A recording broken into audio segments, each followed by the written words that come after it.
Jesus have mercy, John. Look on the road. I road that now.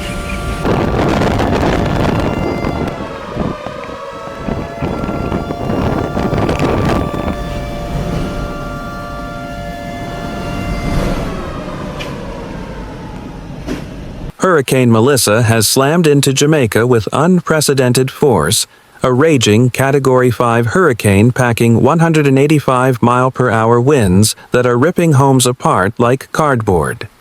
In just hours, entire communities have disappeared beneath more than 20 inches of floodwater, while a 15-foot storm surge has swallowed coastal towns, carrying away cars, boats, and anything else in its path. Power grids have collapsed.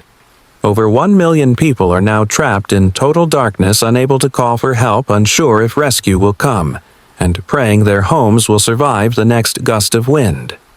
Footage coming in tonight shows rooftops flying through the air bridges, collapsing into raging rivers, and terrified families climbing to the highest floors of their homes as water rises toward their windows. Hospitals are flooded, roads are gone, and emergency crews are powerless to respond until the storm finally passes. This is the strongest hurricane ever recorded to strike Jamaica, a once-in-a-century disaster that scientists say may become far more common as ocean temperatures rise. Right now, a nation of nearly 3 million people is fighting to survive one of the most violent storms the Atlantic has ever unleashed, and the world is only beginning to understand the magnitude of this catastrophe.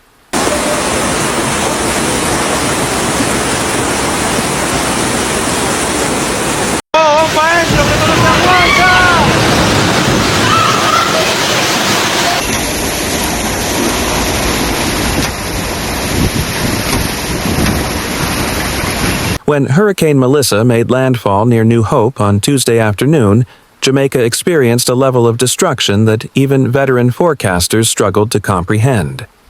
The eye wall, the deadliest part of any hurricane, crashed into the island's southern coast with 185-mile-per-hour sustained winds, powerful enough to rip metal street signs from the ground and send them flying like deadly blades.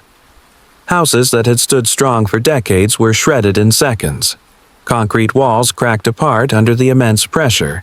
Roofs, some weighing thousands of pounds, were peeled away and launched hundreds of feet down the street. Cars flipped over like toys, tumbling inside a child's bathtub, tossed from one yard to the next as if gravity no longer applied. The sound was unlike anything residents had ever heard, a roaring, high-pitched scream like a jet engine pressed against the front door and trying to claw its way inside. Families who tried to shelter indoors stacked mattresses against windows, barricaded doors, and prayed that the roof would hold. Many described the moment the storm arrived as earth shaking the ground, trembling from the sheer force of wind, ripping trees from the soil. Within minutes, flooding surged into living rooms, furniture floated, walls buckled, and any remaining sense of security vanished. Melissa didn't just hit Jamaica, it carved straight through its heart. The path of total destruction stretched across St. Elizabeth, Hanover, and Westmoreland, obliterating power stations, schools, churches, and medical facilities alike. Even in Kingston, far from where the eye first came ashore, power outages spread like wildfire across neighborhoods. Storefronts collapsed under pressure and communication signals faded into silence. It became brutally clear this was not just another hurricane. This was the beginning of a crisis that would test every ounce of Jamaica's strength.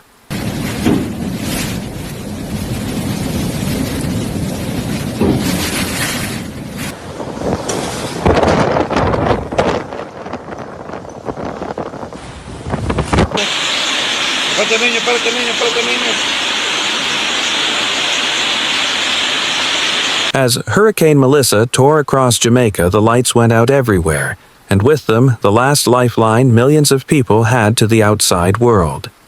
In a matter of minutes, the storm wiped out over 80% of the island's power grid, plunging more than 1 million residents into a terrifying darkness that pressed in from all sides. Streetlights flickered once, then vanished. Entire neighborhoods vanished into black silhouettes illuminated only by the eerie blue sparks of exploding transformers and the occasional flash of lightning breaking across the sky. Without electricity, communication systems collapsed. Cell towers folded under the pressure of hurricane-force winds, leaving desperate families staring at lifeless phones unable to call for help or check if loved ones survived. In some areas like Hanover Parish, internet and mobile connectivity dropped to just 2%, effectively cutting tens of thousands off from life-saving information. No news, no emergency alerts. No way to know if rescue teams were coming or if they were even aware of the chaos unfolding. Inside homes swallowed by darkness, fear took over. The sounds outside were violent glass-shattering wind howling like a freight train, trees snapping and half debris hammering against walls. But the silence inside was worse. Children cried into their parents' arms as water rose from the floor, soaking mattresses, swallowing furniture, creeping toward the staircase. Every gust of wind felt like it might rip the roof off. Every second in the dark felt like a countdown. At hospitals, backup generators struggled to keep critical machines running. Nurses steadied patients in wheelchairs as rain poured through broken windows. Doctors stitched wounds and treated trauma injuries under the glow of flashlights, radios crackling with only static. With communication down, ambulances had no idea where to go or if they could even make it through the floodwaters alive. The darkness brought a chilling realization: Jamaica was now completely on its own. No warnings, no answers, only a storm and silence.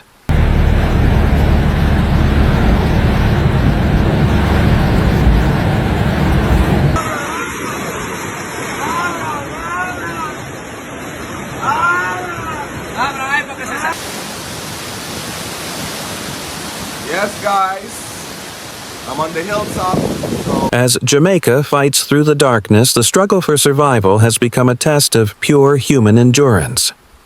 Over 1.5 million people have now been directly impacted by Hurricane Melissa.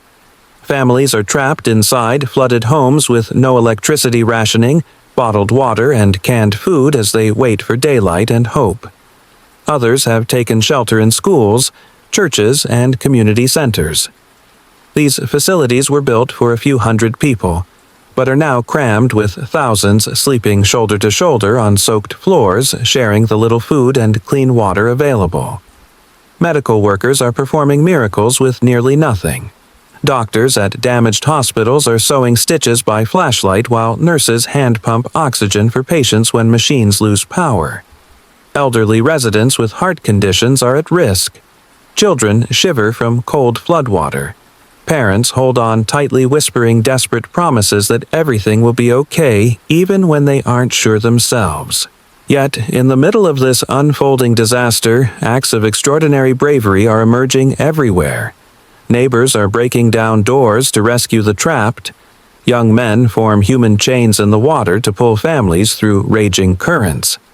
College students in Kingston have turned their dorms into makeshift shelters, offering warm meals, dry blankets, and hope.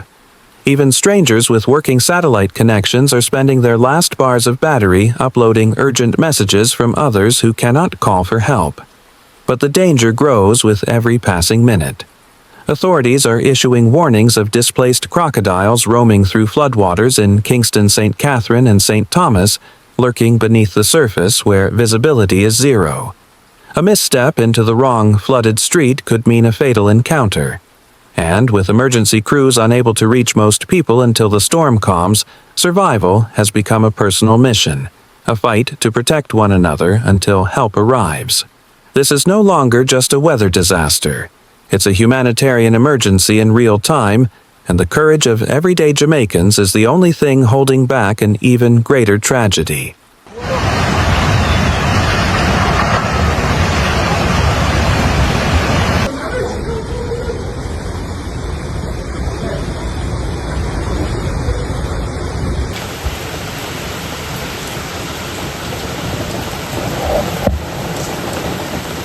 Now that the eye of Hurricane Melissa has moved away from Jamaica's shores, the world is beginning to grasp the scale of this catastrophe and the challenge of what comes next. The United States, the United Nations, and neighboring Caribbean nations are working urgently to deliver humanitarian aid. But airports remain flooded, major seaports are damaged, and roads across St. Elizabeth, Hanover, and Westmoreland are washed away or buried under mud and debris, blocking rescue teams from reaching those still trapped. Relief supplies are ready to move, but the storm has cut off the very pathways needed to help the survivors.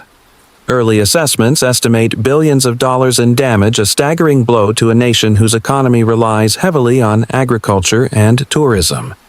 St. Elizabeth, once known as Jamaica's breadbasket, is now a submerged wasteland.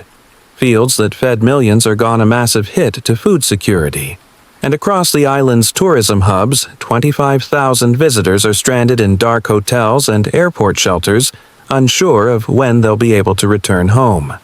For countless local families, houses are no longer livable, and rebuilding could take years, not months. Climate experts are now pointing to Hurricane Melissa as a warning sign. Warmer ocean temperatures are turning tropical storms into atmospheric weapons, stronger, faster, and less predictable than ever.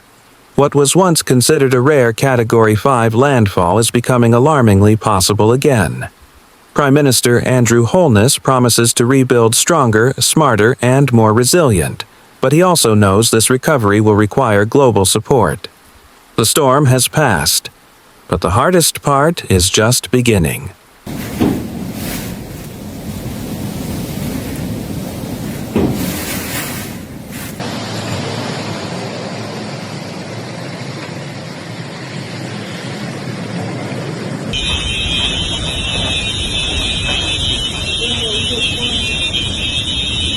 Hurricane Melissa isn't just a disaster for Jamaica, it's a warning shot for the entire Western Hemisphere.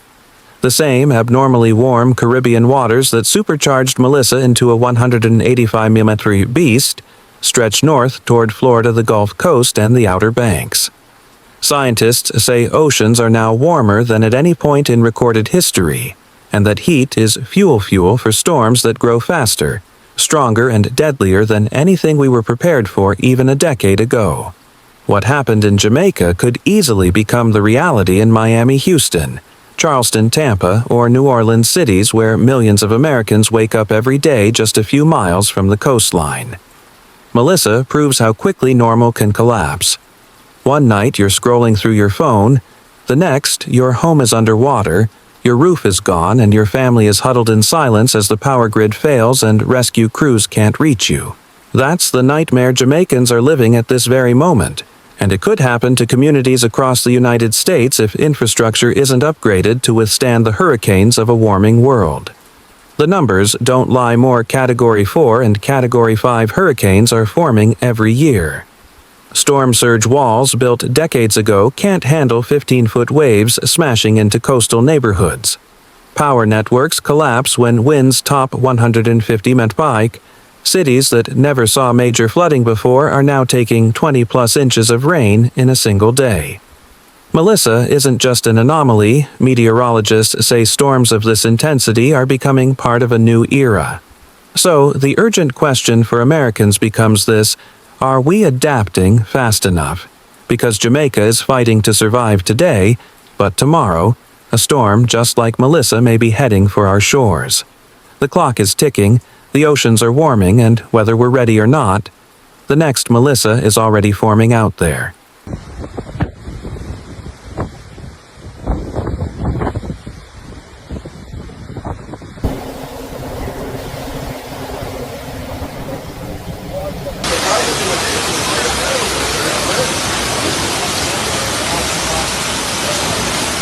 Hurricane Melissa may be moving on, but for millions of Jamaicans, this disaster is far from over. Families are stranded in the dark, communities are flooded beyond recognition, and the road to recovery will take unbelievable strength and support from around the world. The more people who see what's really happening here, the more help Jamaica can receive in the days to come. If this video helped you understand the true scale of this emergency, please take a moment to support this story. Click like it boosts this report so more people see it. Share this video with someone who needs to know the truth. Subscribe for more real coverage of extreme weather shaping our world. And before you go, we want to hear from you. Do you believe hurricanes like Melissa are just natural cycles? Or are they a clear sign of a warming planet? If a storm like this struck the United States tomorrow, are we truly prepared to withstand it? Drop your thoughts in the comments below. Your voice can help keep this story alive and help the people of Jamaica get the support they desperately need. Stay safe, stay informed, and keep Jamaica in your prayers tonight.